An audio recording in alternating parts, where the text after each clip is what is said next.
Jadi hadirin mulia, kalau nabi-nabi terdahulu seperti sebuah mesin yang bisa mencetak 1000 buku, Rasulullah Sallallahu Alaihi Wasallam seperti sebuah mesin yang bisa mencetak 1000 mesin. Yang mana 1000 mesin tadi bisa mencetak lagi 1000 mesin lagi, 1000 mesin lagi, 1000 mesin lagi, sehingga dalam waktu singkat 23 tahun Islam tersebar ke seluruh penjuru alam. Apa rahasianya? Rasulullah Sallallahu Alaihi Wasallam diperintah oleh Allah mengabarkan kepada seluruh sahabatnya bahwasanya dakwah adalah kerja kalian. Kenapa? Karena setelah aku tidak akan ada lagi nabi. La nabiyya ba'da. Pelacuran di mana-mana, korupsi di mana-mana, pembunuhan di mana-mana, begal di mana-mana, Allah tidak akan turunkan lagi nabi. Siapa yang harus perbaiki keadaan itu? Seluruh orang yang mengaku sebagai umatnya Rasulullah SAW. Baik dia ulama ataupun dia orang biasa. Baik dia ustaz ataupun dia orang biasa saja. Dia tidak tahu apa-apa. Baik dia pedagang, petani, presiden, gubernur, bupati, semua mesti buat usaha dakwah. Semuanya mesti bekerja sama dalam dakwah. Tidak bisa orang berilmu saja yang berdakwah.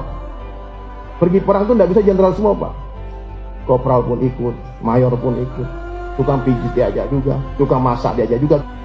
Kalau kita bersatu dalam dakwah, hadirin mulia, apapun organisasinya, apapun kelompoknya, apapun mazhabnya, apapun kajiannya, bersatu berkasih sayang dalam dakwah, selesai masalah umat.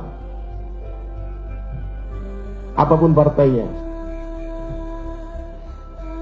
kita tidak boleh berpecah dalam dakwah, mesti ukhuwah dijaga langsung. Ajak manusia kepada Allah. Qul hadhihi sabili ad'u ila Allah. Katakanlah wahai Muhammad kepada seluruh umatmu, hadhihi sabili, inilah jalanku. Ad'u ila Allah, ajak manusia kepada Allah, bukan ajak kepada kelompok, bukan ajak kepada partai, bukan ajak kepada mazhab, bukan ajak kepada golongan kita, bukan, ajak kepada Allah saja. Jadi nggak ada lagi asobiah bangga-bangga, Pak. Saya Muhammadiyah ini, terus kenapa? Saya NU nih, terus?